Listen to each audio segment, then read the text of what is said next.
الحمد لله نحمده ونستعينه ونستغفره ونؤمن به ونتوكل عليه ونعوذ بالله من شرور أنفسنا ومن سيئات أعمالنا من يهده الله فلا مضل له ومن يضلله فلا هادي له ونشهد أن لا إله إلا الله وحده لا شريك له ونشهد أن سيدنا ومولانا محمدا عبده ورسوله صلى الله عليه وعلى آله وأصحابه وأتباعه أجمعين أما بعد فأعوذ بالله من الشيطان الرجيم بسم الله الرحمن الرحيم لن تنالوا البر حتى تنفقوا مما تحبون وما تنفقوا من شيء فإن الله به عليم صدق الله العظيم وصدق رسوله النبي الكريم ونحن على ذلك لمن الشاهدين والشاكرين والحمد لله رب العالمين.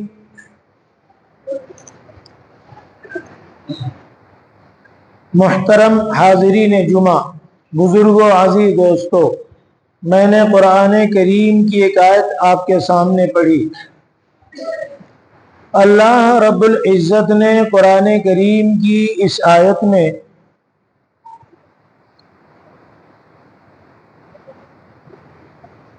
اپنے بندوں سے یہ بات کہہ رہے ہیں کہ تم نیکیوں میں کمال اس وقت تک حاصل نہیں کر سکتے جب تک کہ اپنی کوئی محبوب چیز اللہ کی راہ میں نہ خرچ کرو، اور جو کچھ بھی تم خرچ کرو گے اللہ کو اس کا علم ہے، اللہ جانتے ہیں۔ قرآن کریم کی اس آیت میں اللہ رب العزت نے اپنے بندوں سے یہ بات کہنا چاہتے ہیں کہ اللہ نے جو کچھ بھی تمہیں مال دیا ہے، جو کچھ بھی تمہارے پاس ہے، اس کو تم اللہ کی راہ میں اللہ کے نام پر خرچ کرو۔ یہ آیت جب نازل ہوئی اور پیارے آقا جناب محمد الرسول اللہ صلی اللہ علیہ وسلم نے جب صحابہ کے سامنے اس آیت کو پیش کیا تو صحابہ کرام رضی اللہ عنہم اجمعین کی یہ کیفیت بنی کہ انہوں نے ہر ایک نے اپنے اپنے مال میں غور کرنا شروع کر دیا کہ میرے پاس جو بھی مال ہے اس میں میرے لیے پسندیدہ مال کون سا ہے، میرے پاس عمدہ چیز کون سی ہے، میرے پاس جائیداد میں مہنگی جائیداد کون سی ہے۔ اس طریقے سے صحابہ کرام رضی اللہ عنہم اجمعین نے فوراً اپنی اپنی محبوب چیزوں کو، پسندیدہ مال کو اللہ کے نام پر اللہ کے لیے وقف کرنا، اللہ کے لیے دینا شروع کر دیا۔ چنانچہ صحابہ کرام رضی اللہ عنہم اجمعین نے یہاں تک کہ اپنا قیمتی باغ اللہ کے راہ میں دے دیا، اور آپ صلی اللہ علیہ وسلم سے کہا کہ میرے پاس یہ میرا قیمتی باغ ہے، 600 کھجوروں کا باغ ہے، یہ باغ میں اللہ کے نام پہ دیتا ہوں۔ صحابہ کرام کی کیفیت ایسی تھی کہ اللہ کے نام پر مال کا لٹانا بہت آسان تھا ان کے لیے، کیونکہ ان کے سامنے آخرت کا تصور تھا، جنت ہمیشہ ان کے نظروں کے سامنے ہوا کرتی تھی، اور یہ سوچتے تھے کہ یہ خرچ کر کے ہم انشاءاللہ اللہ کی رضا حاصل کریں گے اور اللہ اس کی وجہ سے ہمیں جنت عطا فرمائیں گے۔ اسی بنیاد پر مسلمانوں نے اپنا اپنا مال اللہ کے نام پہ وقف کرنا شروع کر دیا۔ بے شمار صحابہ کرام ہیں، کسی نے کچھ دیا، کسی نے کچھ دیا، اپنی محبوب چیز جو بھی ان کو لگی کہ یہ مجھے بہت پسند ہے، اللہ کے نام پہ اس کو دے دیا۔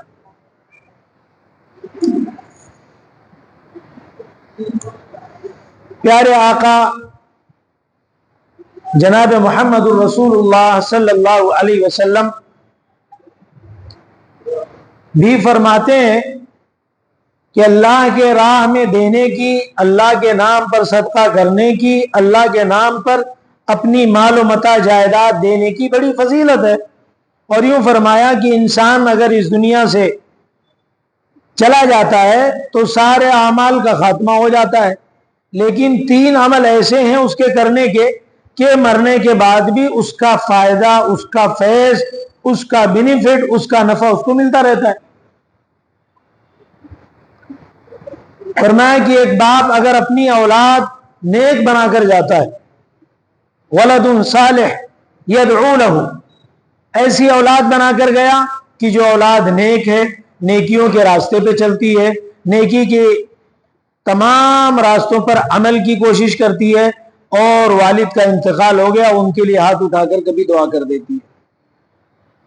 یہ ایک نیک اولاد دنیا میں بنا کر جانا، پیارے آقا صلی اللہ علیہ وسلم فرماتے ہیں کہ انسان تو چلا گیا، لیکن چونکہ اپنے اولاد کی اس نے تربیت کی، اپنے اولاد کو پڑھایا لکھایا اور اچھی اس کی تعلیم و تربیت کی، اور جس کے نتیجے میں بچہ نیکیوں پر چلتا رہا، تو جب تک وہ نیکیوں پہ چلتا رہے گا اس کا فیض، اس کا ثواب صدقہ جاریہ کے طور پر اس کے باپ مرحوم کو بھی ملتا رہے گا۔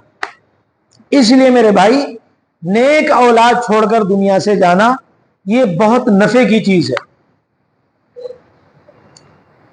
ہم جو دھیان نہیں دے رہے نا اپنی اولاد کے بارے میں، یہ بہت بڑے گھاٹے کا ہم سودا کر رہے ہیں، کیونکہ ہم دنیا میں ہیں جب تک ہیں، قبر میں جانے کے بعد، روح نکلنے کے بعد آپ تھوڑا تصور تو کریں، آپ ایک مرتبہ سبحان اللہ کہنا چاہیں گے تو نہیں کہہ پائیں گے، لیکن اس وقت آپ کو اگر آپ نے دنیا میں اپنی نیک اولاد چھوڑ کر گئے ہو تو قبر میں جانے کے بعد بھی آپ کو اس کا ثواب ملتا رہے گا۔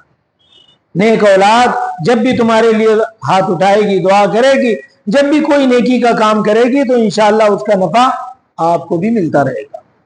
اس بنیاد پر نیک اولاد دنیا سے چھوڑ کر جاؤ، اولاد کو نیک بنا کر جاؤ، اس کی ایسی تعلیم و تربیت کرو کہ وہ دنیا میں کہیں بھٹکے نہ، گمراہ نہ ہو، غلط راستوں پہ نہ چلے، غلط سنگتوں کے ساتھ نہ اٹھنا بیٹھنا ہو اس کا۔ یہ فکر اور یہ ذمہ داری ہر والدین کی، ماں باپ کی بنتی ہے۔ اسی طریقے سے اگر آپ دنیا سے چلے تو گئے، لیکن دنیا میں آپ نے ایک ایسا کوئی کام صدقے کا کر کے گئے کہ جس سے فائدہ انسان اٹھا رہا ہے۔ مثلا آپ نے کوئی پائپ لائن پانی پینے کے لیے لگوا دیا، پانی کی ٹنکی لگوا دی، آپ نے اپنی زمین جائیداد کا کوئی حصہ جس سے عوام فائدہ اٹھائے ایسی کوئی چیز اللہ کے نام پہ وقف کر دیا، آپ نے مسجد بنوا کر اللہ کے نام پہ وقف کر دیا، آپ نے مدرسہ بنوا دیا، آپ نے کوئی ایسا اسکول بنایا کہ جس میں بچے پڑھ کر اپنے ایمان کو بچا لیں، اس نیت سے آپ نے اسکول کی ایک تعمیر کرا کے اللہ کے نام پہ وقف کر دیا۔ یہ تمام چیزیں صدقہ جاریہ ہیں۔ آپ دنیا سے تو چلے جائیں گے، لیکن آپ کے اس مسجد سے، آپ کے اس مدرسے سے، آپ کے اس اسکول سے، آپ کے اس تعلیم گاہ سے، آپ کے اس دی ہوئی وقف زمین سے، آپ کے دیے ہوئے عیدگاہ سے، آپ کے دی ہوئی قبرستان سے جب تک قوم فائدہ اٹھاتی رہے گی، اللہ تعالیٰ برابر تمہارے نام اعمال میں اس کا اجر اور حصہ لکھتے رہیں گے۔ صدقہ جاریہ کر کے گیا، ایسا صدقہ کیا کہ رہتی دنیا تک عوام فائدہ اٹھائے۔ اسی طریقے سے ایسا علم آپ نے لوگوں میں تقسیم کیا، ایسا علم بانٹا کہ شاگرد آپ اتنے بنا گئے کہ آپ کے شاگردوں نے شاگرد بنائے، اور اس طریقے سے علم ایک دوسرے سے منتقل ہوتا رہا، تو وہ جس بندے نے علم کی شروعات کی، جس سے لوگوں کو نفع ہوا، جس سے لوگ فائدہ اٹھا رہے ہیں، وہ علم بھی صدقہ جاریہ پر ہے۔ استاذ آپ کے ایک تھے، لیکن شاگردوں کے شاگرد جتنے بنتے چلے جائیں گے، اس استاذ کو جس نے پہلا شاگرد تیار کیا تھا، ہمیشہ ان نیکیوں میں اللہ تعالیٰ اس کے نام اعمال میں وہ اضافہ اور اجر اور وہ ثواب لکھتے رہیں گے۔ تو یہ تین کام ایسے تھے، پیارے آقا صلی اللہ علیہ وسلم نے فرمایا کہ یہ صدقہ جاریہ بینیفٹ نفع مرنے کے بعد بھی ملتا رہے گا۔ اس بنیاد پر صحابہ کرام نے اس پر بہت خوشی سے عمل کیا۔ اسی وجہ سے ہمارے یہاں چونکہ مسلم سماج میں آخرت کا تصور ہے، پیارے آقا صلی اللہ علیہ وسلم نے ہمیں کہا کہ یہ دنیا میں جو رہ رہے ہو یہ ہمیشہ کی دنیا نہیں ہے، یہ دنیا چھوڑ کر تمہیں جانا ہے۔ اس سے ایک بہت لمبی چوڑی دنیا ہے اور وہ دنیا کبھی ختم نہیں ہونے والی ہے۔ اس دنیا کو فنا ہے، اس دنیا کو فنا نہیں ہے، اس جگہ ہمیں جانا ہے۔ اس بنیاد پر پیارے آقا صلی اللہ علیہ وسلم نے اپنے ماننے والوں کو ایک تصور دیا، ایک عقیدہ دیا، وہ ہے آخرت کا تصور، آخرت کی فکر، اس دنیا کی، اس جہاں کی جو ختم نہ ہونے والا ہے، اس کی فکر کرنے کے لیے پیارے آقا صلی اللہ علیہ وسلم نے فرمایا کہ بھائی تم زندگی تو گزار رہے ہو، لیکن اس آخرت، اس جہاں کے لیے کچھ دنیا میں کام کرتے ہوئے چلو، تاکہ تم جب وہاں جاؤ تو اس سے پہلے تمہاری بھیجی ہوئی چیزیں تمہیں وہاں مل جائیں، اور وہ ہے تمہارا دان، صدقہ، وقف، اللہ کے نام پہ کی ہوئی جائیداد ہے۔ یہ جو تم کچھ یہاں کرو گے یہ تم بعد میں پہنچو گے وہاں، اس سے پہلے اللہ وہ چیزوں کو تمہارے پہنچا دیں گے۔ ما عندکم ینفد وما عند اللہ باق، جو کچھ تم نے خرچ کر دیا وہ تو ختم ہو جائے گا، لیکن ایک روپیہ بھی آپ نے اللہ کے نام پر کسی کام میں لگا دیا وہ ختم اور فنا نہیں ہوگا، وہ تمہیں اللہ کے پاس ضرور ملے گا۔ اسی وجہ سے ہمارے یہاں وقت کا تصور رہا ہے، اور دنیا میں جہاں جہاں بھی مسلم قومیں آباد ہیں، اللہ تعالیٰ کے اس حکم پر، پیارے آقا جناب محمد الرسول اللہ صلی اللہ علیہ وسلم کے ان ارشادات پر، آپ کی ان فضیلتوں کو بتانے کی وجہ سے مسلمان ہمیشہ ہر دور میں وقف کرتا چلا آیا ہے اپنی زمینوں کو، جائیدادوں کو اللہ کے نام پر۔ کتنے ایسے ہیں کہ جنہوں نے بڑی بڑی زمینیں اللہ کے نام پہ وقف کی، بڑی بڑی درگاہیں بنائی ہیں، بڑی بڑی مسجدوں کی عمارتیں بنائی ہیں، قبرستان دیے ہیں کہ لوگ اس میں اپنے اپنے مردوں کو دفنائیں، اس کا اجر ہمارے آبا و اجداد کو پرکھوں کو ملتا رہے۔ اس اعتبار سے ثواب کی نیت کی بنیاد پر لوگوں نے بڑی بڑی اپنی املاک، زمینیں، جائیدادیں وقف کی۔ یہ باتیں بتا کر میں آپ کے سامنے یہ بتانا چاہتا ہوں کہ یہ وقف کیا چیز ہے، اس کی حقیقت کیا ہے۔ تو میں نے بتایا کہ یہ وقف پیارے آقا صلی اللہ علیہ وسلم کے زمانے سے لے کر ہمیشہ مسلمانوں نے وقف کیا ہے۔ وقف کہتے ہیں اللہ کے نام پر کوئی بھی چیز آپ نے دے دیا وہ وقف ہو گئی۔ آپ نے مسجد اس لیے دی کہ لوگ نماز پڑھیں، وقف ہو گئی اللہ کے نام۔ آپ نے قبرستان دے دیا، یہ پوری زمین کہ میں یہ وقف کرتا ہوں اللہ کے نام پہ تاکہ لوگ اپنے مردے اس میں دفن کریں، یہ وقف اللہ ہو گیا، اللہ کی ملکیت میں چلا گیا، وقف ہو گیا وہ۔ تو اللہ کے نام پر جو بھی چیزیں دی جاتی ہیں اس کو وقف کہا جاتا ہے۔ تو پوری دنیا میں مسلمان وقف کرتے ہیں، ہمارے ملک بھارت میں بھی مسلمانوں نے بہت زمینیں وقف کی، اللہ کے نام پہ بہت کچھ دیا، اور اتنا دیا کہ آپ کو بتاؤں کہ الحمدللہ ہمارے ملک ہندوستان میں سب سے زیادہ زمینیں ریلوے کے پاس ہیں، یعنی جو ریلوے سنستھا ہے اس کے پاس ہے، اور دوسرے نمبر پر زمین جو ہماری آرمی ہے ڈیفنس ان کے پاس ہے، اور تیسرے نمبر پر نام آتا ہے مسلمانوں کا کہ جنہوں نے یہ وقف زمینیں اللہ کے نام پہ کی ہیں، یہ تیسرے نمبر پر سب سے زیادہ پراپرٹی ہے۔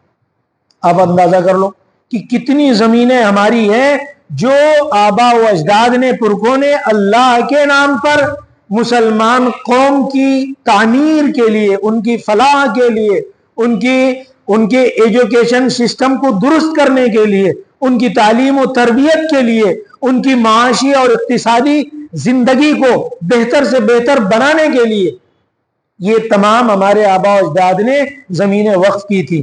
اس لیے کی تھی تاکہ مسلم معاشرہ اس سے ترقی کرے، ملت اسلامیہ اس کے حصول میں اور اس سے فائدہ اٹھا کر کے زیادہ سے زیادہ ہر اعتبار سے ترقی کرے. اس بنیاد پر یہ زمینیں جائیدادیں آبا و اجداد نے پرکھوں نے وقف کی تھی. اور آپ کو پتا ہونا چاہیے کہ تقریباً 8 لاکھ ایکڑ زمینیں وقف کی ہوئی ہمارے ملک بھارت میں، ہندوستان میں موجود ہے. اتنی بڑی زمین، اتنی بڑی زمین جائیداد یہ مسلمانوں نے اللہ کے نام پر وقف کیا. اور وقف کرنے والوں کی نیت کیا تھی کہ اس سے مسلم قوم فائدہ اٹھائے، مسلم قوم اس کے ذریعے فائدہ اٹھا کر تعمیر و ترقی کرے. لیکن ایسا ہو نہیں پایا. ان زمینوں پہ ناجائز قبضے ہو گئے، اویدھ قبضے ہو گئے، زبردستی. خاص طور پر مغل سلطنت کے زوال کے بعد جب برٹش حکومت آئی تو اس نے مسلمانوں کی وقف شدہ زمینوں کو بہت گڑبڑ کیا، ادھر ادھر کیا، دستاویزات ان کے گم کیے، بہت سارے کاغذات ختم کیے. بالآخر یہ سلسلہ ایسے ہی چلتا رہا. آخر ہمارا ملک انگریزوں کی غلامی سے آزاد ہوا، اور آزاد ہونے کے بعد پہلی مرتبہ اس بارے میں غور کیا گیا کہ بھائی اتنی لمبی چوڑی زمینیں ہیں مسلمانوں کی جس کو مسلمانوں نے اللہ کے نام پہ وقف کیا ہے، ان زمینوں کا کیا جائے، کیسے ان کو استعمال کیا جائے. تو 1955 میں جواہر لال نہرو کی نمائندگی میں ایک وقف ایکٹ بنایا گیا، اور اس میں یہ بات کی گئی کہ اس زمینیں یہ جو بھی ہیں ان زمینوں کو ایک وقف ایکٹ بنا کر کے جو بھی جیسی بھی شکلیں ہوں گی مسلم قوم پہ اس کا جو بھی بینیفٹ آئے گا، کرایہ آئے گا یا جو بھی جس طریقے سے اس کی آمدنیاں آئیں گی مسلم قوموں پہ خرچ کیا جائے گا. یہ 1955 میں ایکٹ بنا، لیکن وہ ایکٹ میں بہت ساری خامیاں تھیں. پھر وہ معاملہ ہوا کہ دوسرا ایکٹ بنایا جائے، پھر اس طریقے سے 1959 میں بنا، پھر 1964 میں بنا، اور اس طریقے سے کئی بار وہ ایکٹ میں رد و بدل کرتے کرتے آخر 1995 میں ایک ایکٹ بنایا گیا جو تھوڑا بہت مسلمانوں کو قبول ہوا. 1995 کے ایکٹ میں پھر تھوڑی سی جد و جہد کی گئی، کوشش کی گئی کہ اس کی اصلاح کی جائے اس ایکٹ بل کی. چنانچہ 2013 ایکٹ کے نام سے ایک بل بنایا گیا. اس میں یہ تھا کہ کم از کم یہ جو بھی زمینیں جائیداد ہیں یہ محفوظ تو ہیں، بھلے ابھی اس کا فائدہ بینیفٹ مسلم قوم کو مل رہا ہے کہ نہیں مل رہا ہے. وقف جائیدادوں پر لوگوں کا ناجائز قبضہ ہو چکا ہے، لوگ اس کو لوٹ کھسوٹ کے کھا رہے ہیں، زبردستی ان کے قبضے ہیں. اس طریقے سے بہت سارے حکومتوں کے دفاتر کھلے ہوئے ہیں، کچھ لوگوں نے ناجائز یوں ہی زمینوں پر قبضہ کر رکھا ہے. یہ ساری صورتحال میں آج یہ ہمارے وقف جائیدادوں کا حال ہے. تو پھر اس کے بعد 1995 کے بعد ایک بل لایا گیا 2013 میں، اور پھر اس پہ تھوڑا سا راحت اور سکون کا سانس لیا. لیکن 2013 کے بل پر بھی اطمینان نہیں.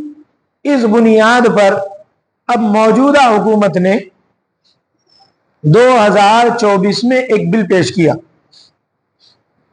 اب جو موجودہ سرکار ہے، اور وہ بل اس نے اس لیے پیش کیا کہ جو پچھلے تمام ایکٹ اور بل ہیں اس سے کچھ فائدہ نہیں ہو رہا ہے، مسلمانوں کی فلاح و بہبودی سے اس سے کوئی مقصد نہیں حاصل ہو رہا ہے. اس طریقے سے ظاہری طور پر یہ دکھانے کے لیے کہ ہم مسلم سماج کا بھلا چاہتے ہیں، اس بنیاد پر موجودہ گورنمنٹ نے 40 ترمیمات، یعنی وہ جو بنائے ہوئے بل میں 40 طرح کی تبدیلیاں کرنا چاہیے.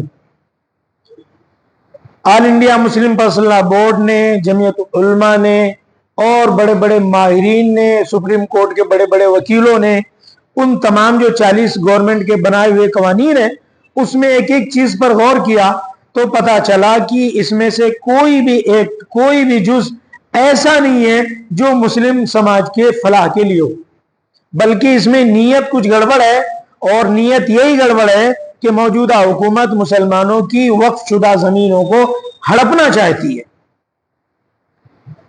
اولن تو اس کا آپ کو بتا دوں کہ میں نے بتایا کہ 8 لاکھ ایکڑ، ایک محتاط انداز میں بتا رہا ہوں، زیادہ ہو سکتا ہے اس سے کم میں، 8 لاکھ ایکڑ زمین ہے جس میں سے 50%، 4 لاکھ ایکڑ پر آج اویدھ قبضہ ہے، آفیسیں بنی ہوئی ہیں، کچھ بھی بنا ہوا ہے، اور صورتحال یہ ہے کہ وقف کی زمینیں ہیں آج بھی۔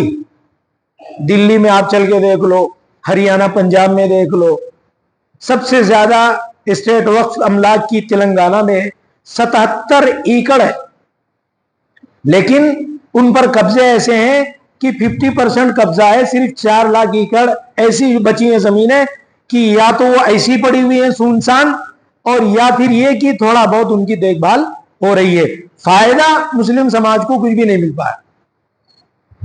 تو بہرحال 50% تو اس طریقے سے اویدھ قبضے میں۔ آپ کو بتا دوں مثال کے طور پر، کرناٹک میں ایک ایئرپورٹ بنا ہے بنگلور میں، بالکل ابھی نیا ایئرپورٹ بنا، پورا ایئرپورٹ مسلمانوں کی وقف زمین پہ وہ بنا ہوا ہے۔ مہاراشٹر میں بتا دوں، ہمارے امبانی صاحب ہیں، ان کا بنگلہ جو بمبئی میں بنا ہوا ہے وہ مسلمانوں کی وقف زمین پر بنا ہوا ہے۔ تو بہرحال صورتحال یہ ہے کہ آج موجودہ گورنمنٹ کی نظر بالکل اس طرح ہے کہ کب ان کی زمینوں کو ہڑپا جائے اور مسلمانوں کو ان کے حق سے دستبردار کیا جائے۔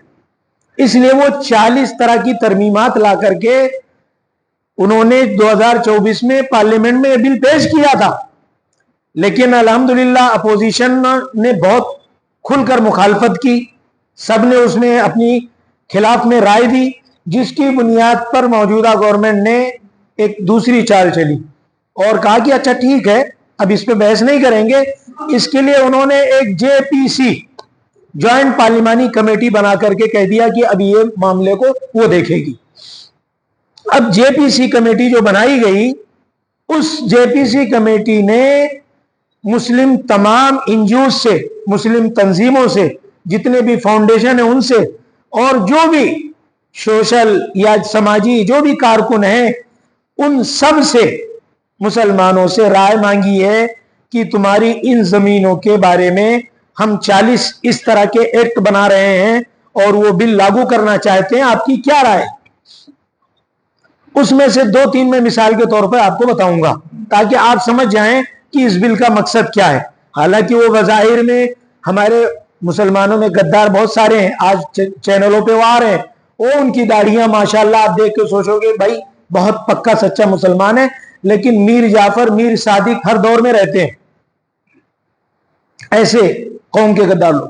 تو وہ بتا رہے ہیں کہ نہیں اس میں بھلا ہے مسلمانوں کا، آج تک کیا بھلا ہوا، اس میں بھلائی ہے، اس لیے سرکار ہاتھ ڈال رہی ہے، لیکن ایسا کوئی مسئلہ نہیں۔ مثلا ایک مثال دیتا ہوں میں، اس 40 جو گورنمنٹ کے بنائے ہوئے ایکٹ ہیں اس میں سے ایک ایکٹ یہ ہے کہ مسلمان جس نے بھی اپنی زمین کو وقف کیا ہے اس کا کم سے کم 5 سال مسلمان ہونا ضروری ہے، یعنی اگر کسی نے آج مسلمان ہو کر کے کل وقف کیا ہے تو وہ وقف اس کا اویدھ مانا جائے گا۔ یہ ایک بل ہے۔ ابھی آپ سوچ رہے ہیں اس میں کیا بات ہے، یعنی ایک مسلمان اگر آج ہوا ہے اور اس کو اپنی کوئی زمین خوش ہو کر اسلام کے لیے، مسلمانوں کے لیے دینا چاہتا ہے تو 5 سال اس کو ویٹ کرنا ہوگا، 5 سال کے بعد وہ وقف کر سکتا ہے۔ اب اس سے کیا ہوگا، شودھ شروع ہو جائے گا، یہ بل اگر پاس ہو گیا تو بھائی اس دور میں جنہوں نے وقف کیا ہے اس وقت وہ مسلمان تھے کیا، 5 سال گزر چکے تھے، نہیں گزرے تھے، تو یہ تمام اویدھ وقف ہے، اس کو وقف نہیں مانا جائے گا، یہ گورنمنٹ کی زمین ہے۔ اس طریقے سے آپ اندازہ کر لیں کہ اس بل کا مقصد کیا ہے۔ ایک مثال دیا۔ اسی طریقے سے ہمارے ملک میں مختلف مذہب کے لوگ رہتے ہیں، ہر طرح کے دھرم اور ریلیجن کے لوگ ہیں، ہر ایک کا اپنا اپنا ایکٹ بنا ہوا ہے۔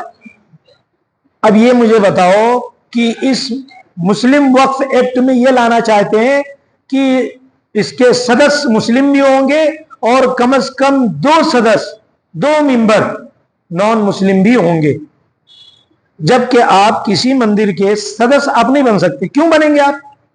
کسی مسلمان کو کسی گردوارے میں سدس بنا کر کے نہیں رکھا جا سکتا، لیکن مسلم وقف ایکٹ میں گورنمنٹ کہتی ہے کہ 2 نان مسلم غیر مسلم کو رکھا جائے گا۔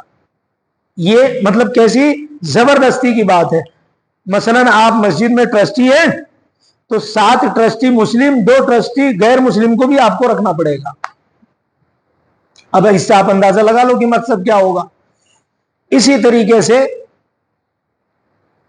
ان کے تمام جو 40 ترمیمات ہیں، ہر جز پہ آپ غور کریں گے تو ہمارا جو مسلم لا، جو شریعت ہے، جو قانون ہے، اس میں دخل اندازی کی گئی ہے۔ مثال کے طور پر اگر کوئی باپ اپنی حیات میں اپنی اولاد کو اپنی زمین وقف کرنا چاہے تو وہ نہیں کر سکتا، وہ اویدھ مانا جائے گا۔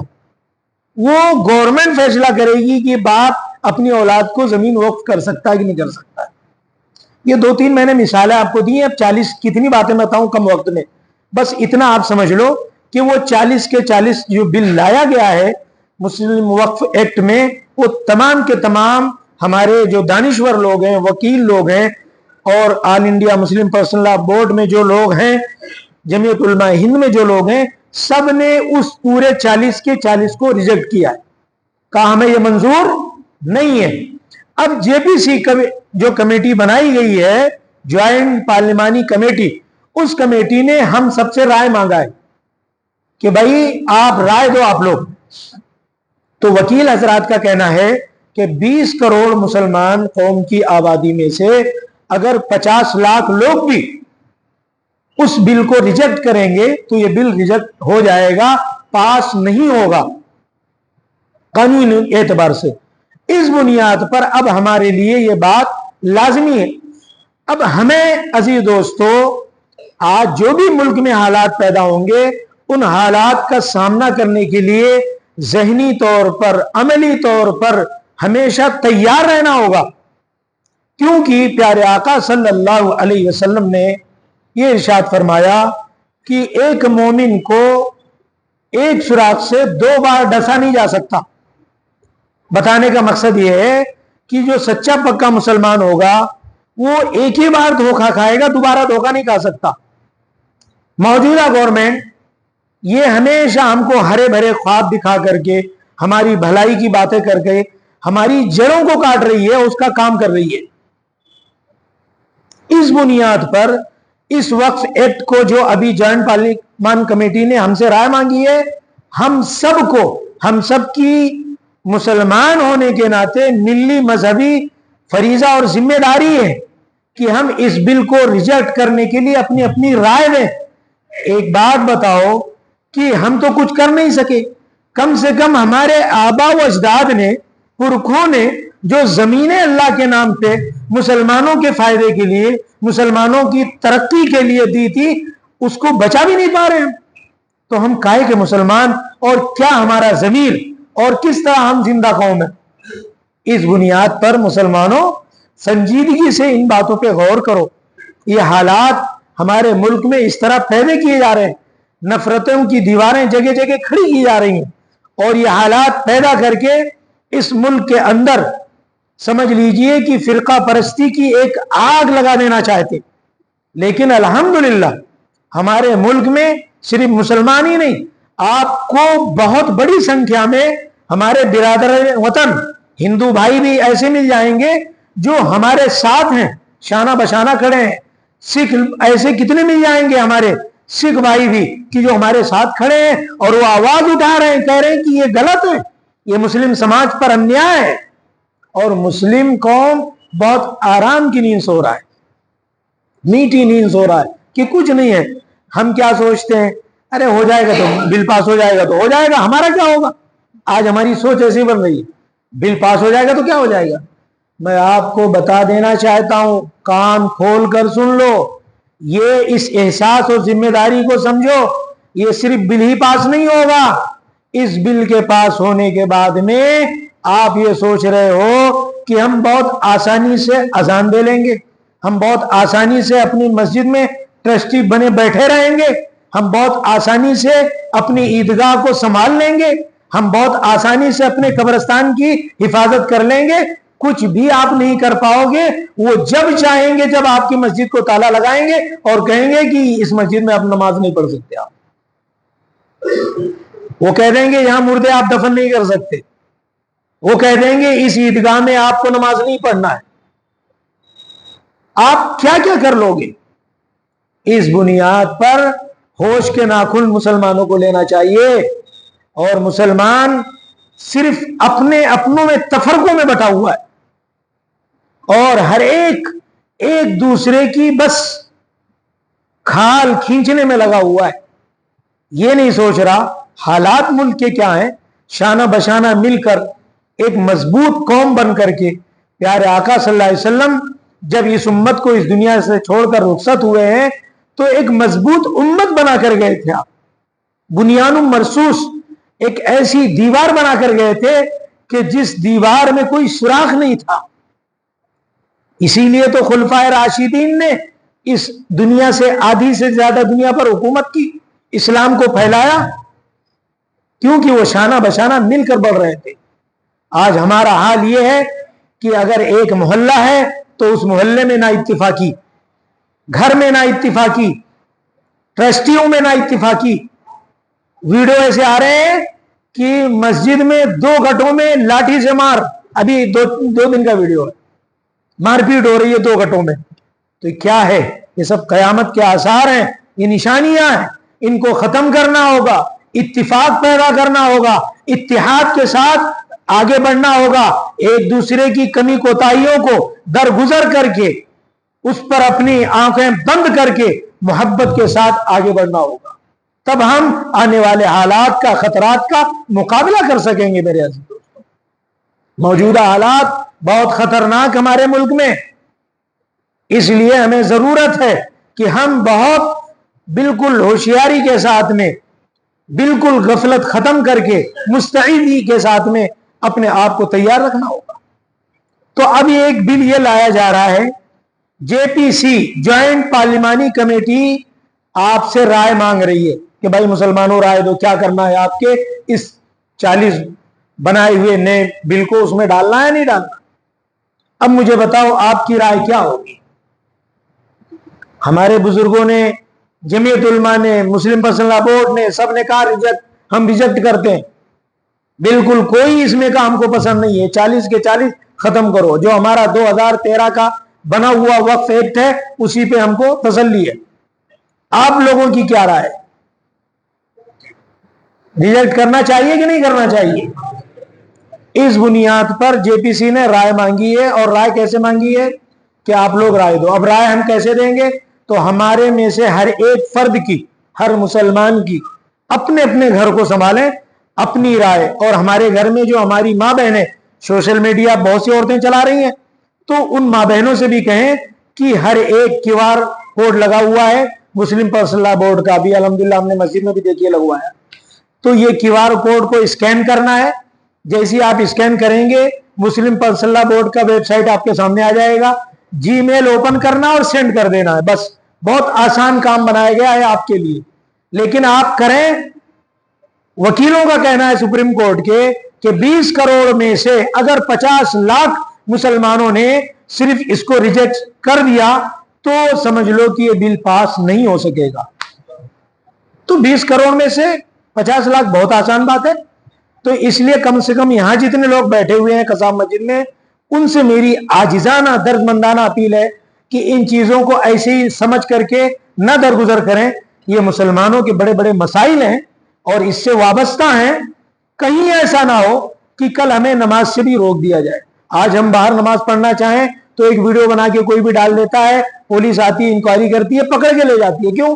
آپ کہیں بھی نماز نہیں پڑھ سکتے، جبکہ ایسا کوئی ہمارے ملک میں قانون ابھی تک نہیں بنا ہے۔ لیکن قانون کا النگھن آج جس طریقے سے کیا جا رہا ہے، اتنا کبھی اس سے پہلے ہمارے ملک میں برے حالات نہیں آئے۔ اس بنیاد پر ہمیں ضرورت ہے کہ ہمیں جیسے بھی جو بھی سویدھانک طریقے ہیں ان طریقوں سے تمام سازشوں کا منہ توڑ جواب دینا چاہیے اور وقت پہ جواب دینا چاہیے. سوچتے رہیں گے، کریں گے، دیں گے نہیں، فوراً وقت پہ جواب دینا چاہیے. تو 13 ستمبر تک جوائنٹ پارلیمانی کمیٹی نے آپ سے رائے مانگی ہے. اس کی آخری ڈیٹ ہے 13 ستمبر. اس سے پہلے آپ اپنے موبائل، ہر ایک موبائل چلا رہا ہے، آپ کے موبائل پہ وہ اسکین کیجئے، اسکین لگا ہوا ہے QR کوڈ، اس کو اسکین کیجئے، سیدھا مسلم پرسنل لا بورڈ کی ویب سائٹ آئے گی. اس ویب سائٹ پہ جی میل اوپن کرنا ہے، پورا میٹر تیار ہے، اوپر میں لوگو ہے، اس کو صرف سینڈ کر دینا ہے، سیدھا وہ پہنچ جائے گا کہ یہ بل ہمیں منظور نہیں ہے. تو اس بنیاد پر ہم خود بھی کریں اور سوشل میڈیا پہ بچہ ہمارا چلا رہا ہے، جس کے بھی جی میل اوپن ہے وہ سب کریں. گھر میں مستورات کو بھی بتائیں، اپنے عورتوں کو بھی بتائیں، ہر ایک کو اس میں بتائیں، اور آنے والے کیا حالات ہیں ہماری مستورات کو بھی واقف رہنا ضروری ہے. اس بنیاد پر یہ چیز سامنے رکھیں. یہ نہ سوچیں کہ ایسا کر دیں گے یا نہیں کریں گے تو کیا ہوگا. اب وہ دور نہیں رہا. ایک ایک بات یاد رکھنا، وطن کی فکر کر نادا، مصیبت آنے والی ہے، تیری بربادیوں کے مشورے ہیں آسمانوں میں. ہر آنے والا دن ہماری بربادی، ہمیں برباد کرنے کے لیے، تباہ کرنے کے لیے مشورے ہوتے ہیں اور کمیٹیاں بٹھائی جاتی ہیں. 8 گھنٹے بحث ہوتی ہے کہ مسلم قوم کو نشٹ کس طرح کیا جائے. یہ الگ بات ہے کہ ہمارا اللہ بہت طاقتور ہے، بہت قوتوں کا مالک ہے، یہ تدبیریں کرتے رہیں، اللہ کی تدبیر غالب آئے گی. یہ تو قرآن میں اللہ نے کہا وَمَكَرُوا وَمَكَرَ اللَّهُ، ان کو چالیں چلنے دو، اللہ کی چال ایسی ہے کہ یہ ان کو سمجھ بھی نہیں پائیں گے. تو اس بنیاد پر لیکن اللہ کا ہی تو حکم ہے، پیارے آقا صلی اللہ علیہ وسلم کا ہی تو فرمان ہے کہ مسلمان اتنا غافل نہ رہے کہ دشمن آئے مار کر چلا جائے اور تمہیں پتہ بھی نہ چلے، تمہیں پتہ ہی نہ چلے کہ یہ قافلہ لوٹا کیسے. اس بنیاد پر ہمیں شعور، ہوش کے ناخن لینا ہے. حالات جو بھی آئیں، ہمارے علماء جو بھی کہیں، علماء کے خلاف بد زبانی نہ کریں. یہ ہمارے قوم کی سب سے بڑی گستاخی ہے. جس کو دیکھو بھائی اللہ نے زبان دی ہے، اس کا یہ مطلب تھوڑی ہے کہ آپ جو چاہو بکتے رہو علماء کو. علماء ان کا خود اپنا کوئی مفاد نہیں رہتا، کوئی ذاتی فائدہ نہیں ہے. یہ مقصد ہے آپ کو بیدار کرنا، مسلم قوم کے فائدے کی باتیں بتانا، شریعت اور حدیث کی روشنی میں آپ کی رہنمائی کرنا. اسی وجہ سے شہر علماء کولہاپور نے بھی اس چیز کو بنایا ہے. الحمدللہ تقریباً سبھی مسجدوں میں ضلع تک کے یہ اعلان ہوگا آج، اور یہ 11 یعنی اگلا بھی جمعہ ملے گا تو اس کو لوگ اپنے دکانوں پہ بھی اپنے اپنے لوگوں سے کہیں اور وہ QR کوڈ کا اسکین اپنے پاس لے کر جائیں موبائلوں میں اور ایک دوسرے کو سینڈ کرتے رہیں اور بڑی سے بڑی سنکھیا میں اس کو سینڈ کر کے یہ بتائیں کہ یہ بل ہمیں ریجیکٹ ہے، ہمیں منظور نہیں ہے.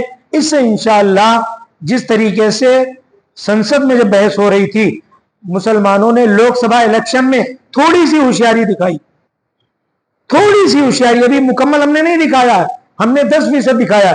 اس ہوشیاری کا فائدہ یہ ہوا کہ اپوزیشن مضبوط ہوا، اپوزیشن مضبوط ہوا، سامنے والے کو فائٹ دیا، موجودہ حکومت سے مخالفت کی، نتیجے میں یہ بل اس وقت نہیں پاس ہو سکا، اس لیے JPC بنایا گیا.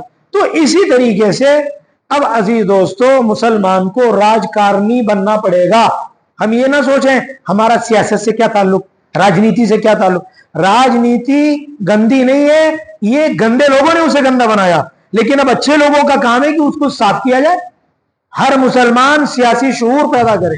بہت پہلے اللہ کو پیارے ہو گئے مولانا ابو الحسن علی میاں ندوی رحمت اللہ علیہ، اپنی امت کو، قوم کو بیدار کر کے گئے اپنے دور میں اور کہنے لگے بھارت کے مسلمانوں سیاست میں قدم جماؤ، ایک دور آئے گا کہ سب سے بڑا پاور پولیٹیکل پاور ہوگا. آج دیکھو اندولن ہم کرتے ہیں، چیختے رہو چلاتے رہو، ہم کچھ نہیں کر پاتے، کوئی سنوائی نہیں ہے. پرشاسن میں نہ ہماری بات سننے کو تیار ہے، عدالتیں ہماری بات سننے کو تیار نہیں. تو اس بنیاد پر پولیٹیکل پاور رکھنا بہت ضروری ہے. سیاست میں حصہ لو، ہر بندہ روزانہ اخبار پڑھے، سوشل میڈیا پہ آئے، سمجھے کہ ہمارے خلاف کیا باتیں بنائی جا رہی ہیں، اس کو فائٹ دینے کے لیے, جواب دینے کے لیے آپ سے جیسا جو ہو سکے اس کی تیاری کریں, مستعد ہو.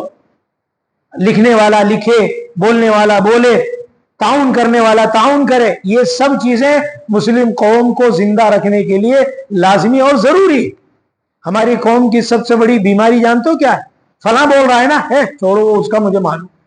یہاں سے شروعات ہماری ہوتی. یہ جو نیگیٹو سوچ ہے نا, میں اللہ سے دعا کرتا ہوں کہ اللہ مسلم قوم کے ذہن, دل و دماغ سے اس گوبر کو نکالے. مسلمان اس سے اوپر اٹھے, مسلمان ہر ایک کا بھلا سوچے. مسلمان جب ایک دوسرے کا بھلا سوچو گے پوری قوم کا بھلا ہوگا. برا سوچو گے قوم ڈوب جائے گی, قہر ذلت میں گر جائے گی, تباہ و برباد ہو جائے گی. تمہارے لیے کوئی آنسو پوچھنے والا نہیں آئے گا. اس لیے خود جدوجہد کرنا پڑے گا. اپنے حالات ہمارے اوپر آئے ہیں, ہمیں خود لڑنا پڑے گا. ہم یہ سوچتے ہیں کہ حکومت بدل جائے گی تو ایسا ہوگا, فلاں آئے گا تو ایسا کچھ نہیں ہے. اپنی حالات کی لڑائی ہمیں لڑنا ہے. جنگ بدر میں خود پیارے آقا صلی اللہ علیہ وسلم خود گئے, نفس نفیس گئے. اگر لوگ مسلمان سوچیں کہ 313 ہی تو ہمارے تھے, سامنے 1000 ہے اور وہ بھی اسلحے سے ہیں, یہ کیا, یہ اللہ کے نبی کہیں ہمیں قربان کرنے تو نہیں لائے؟ صحابہ نے ایسا نہیں سوچا. صحابہ نے کہا کہ پیارے نبی کا حکم ہے, اللہ کا فرمان ہے, ہمیں جانا ہے, جدوجہد کرنا ہے, کامیابی ناکامی اللہ کے ہاتھ میں, کوشش تو کریں. تو اس بنیاد پر جنگ بدر ہوئی. 313 نے چھکے چھوڑا دیے اور کفر و شرک کے بڑے جنرل 70 کو مار گرایا, 70 کو قیدی بنایا. اور وہ قیدیوں میں ایسے لوگ تھے کہ جو مکہ کا پورا کاروبار بازار چلاتے تھے, اکنومی ان کی تباہ کر دیا ان 70 کو قید کر کے. یہ مسلمانوں کا کارنامہ. اس بنیاد پر مسلمانوں کو ڈرنے کی, گھبرانے کی, بزدلی کی ضرورت نہیں ہے. دیکھو موت تو آنی ہے, کسی دن بھی آ جائے گی, لیکن اس کے لیے کہ بس ڈر ڈر کے ہی مر جاؤ, یہ نہیں ہونا چاہیے. حالات کا مقابلہ کرو. حالات کیا چل رہے ہیں, تمہارے خلاف کیا باتیں ہو رہی ہیں, آپ کو معلوم ہونا چاہیے اور اس کے حساب سے اس کی تیاری کرنا چاہیے. اس لیے میں اب تو کہتا ہوں کہ ہر مسلمان کو راجنیتک داؤں پیچ سے واقفی ضروری ہے, سیاسی بننا چاہیے اور ایک اچھا سجھاؤ مل کر کے قوم کو کرنا چاہیے کہ سیاست میں کس طرح ہم اپنا پولیٹیکل پاور بنائیں. جب آپ کا پولیٹیکل پاور آج پیدا ہو جائے گا, یہ ہماری جتنی بھی یہاں پہ کمیٹیاں اور جو پارٹیاں ہیں نا, وہ گھٹنے ٹیکیں گی آپ کے سامنے آ کر. لیکن آپ وہ پاور پیدا کرو, اپنے اندر وہ امپلیمنٹ کرو, وہ اتنی طاقت پیدا کرو کہ یہ سارے جتنی بھی پارٹیاں وہ آئیں کہ ہمارا ساتھ دو. اس وقت آپ ان سے اپنے مانگے رکھو ان کے سامنے. اس بنیاد پر بکھرو مت. اور اللہ کا فرمان ہے وَاعْتَصِمُوا بِحَبْلِ اللَّهِ جَمِيعًا وَلَا تَفَرَّقُوا. اللہ کی رسی کو مضبوطی سے پکڑنا ہے, آپس میں فرقہ مت بناؤ, تفرقے میں مت آؤ, یہ فلاں ہے, یہ دھماکہ, یہ دن کا ہے. بس ایک مسلمان ہے, کلمہ لا الہ الا اللہ ہے اس کے سینے میں, وہ ہمارا بھائی ہے اور وہ آخری سانس تک ہمارا بھائی ہے. اس کو کچھ تکلیف ہے تو ہمیں تکلیف ہے. یہ ذہن پیدا کرو, یہ قوت اپنے اندر استعداد پیدا کرو, یہ آپس کے فتنے ختم کرو. یہ منافقوں کی عادت ہے, اپنے خلاف سازشیں کرنا, اپنے خلاف لوگوں کے باتیں بنانا, دشمن کو جا کے مخبری کرنا. یہ منافقوں کی چالیں تھی. آج ہمارے بزرگ فرماتے ہیں کہ مسلمان کچھ کرنے کے بجائے آج دشمنوں کا مخبر بن چکا ہے. ہمارے مسلمان اپنے بارے میں جا کے اسلام دشمن طاقتوں کو خبریں دیتے. تو اس بنیاد پر اللہ کے واسطے ایک بنو, نیک بنو, صالح بنو, مضبوط بنو, ایمان والے قوی بنو, جو پیارے آقا صلی اللہ علیہ وسلم کی منشا تھی, آپ کی مرضی تھی. اس بنیاد پر ہمیں اور آپ کو کرنا ہوگا. تو بہرحال اب یہ ایک میسج پیغام ہے آپ کے سامنے. اسی بنیاد پر میں نے یہ وقف کا سارا منظر آپ کے سامنے رکھا. زمینوں کی جائیدادیں ہیں, کم سے کم اس کو بچا لیں. آج نہیں کل ہم خود قوم پالیسی بنا کر کچھ تو استعمال میں لائیں گے, مسلم قوم کا اس سے بھلا ہوگا, فائدہ ہوگا. تو اس بنیاد پر QR کوڈ لگائے ہوئے ہیں مسجد میں. آج سبھی مسجدوں میں انشاءاللہ, یہ تو پورے ملک بھارت میں ہے لیکن میں اپنے اپنے علاقے کی خبر ہر ایک کو ہونا چاہیے, تو الحمدللہ لگا ہوا ہے. اس میسج کو عام کریں, ہر ایک سے اس کو دعوت چلائیں اور عام کریں کہ اس کو بھائی ریجیکٹ کرنا ہے, ہر ایک سے ریجیکٹ کروائیں. جتنے بھی جی میل ہیں ID سب کے ذریعے سے کروائیں.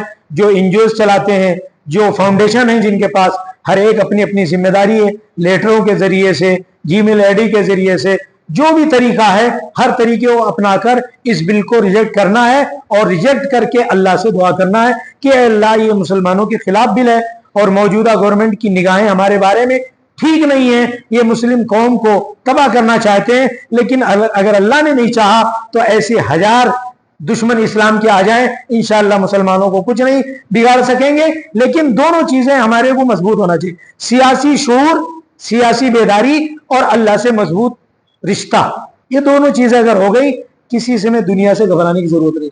اللہ سے مضبوط رشتہ ہوگا اس سے مانگنے سے، دعائیں کرنے سے، اس کی عبادت کرنے سے، اس کے راہ میں دینے سے۔ اور سیاسی شعور، بالکل قدم رکھو میدان میں کہ دنیا میں کیا چل رہا ہے، ماحول کیا چل رہا ہے، ہر ایک اپنے اپنے علاقے کی فکر کرے۔ بس یہ چند باتیں تھیں جو بہت غور طلب ہیں اور ضروری ہے، اس کے بارے میں آپ سبھی حضرات دھیان دیں، ایک کان سن کر جمعہ سے مسجد سے باہر جائیں، دوسرے کان سے نہ نکالیں، ورنہ عزیز دوستو یاد رکھنا یہ آج بات ہے، حقیقت ایسا آپ کے سامنے آئے گی کہ صرف ہم لاشیں اپنی اٹھاتے رہیں گے، اس کے سوا اور کچھ نہیں ہوگا۔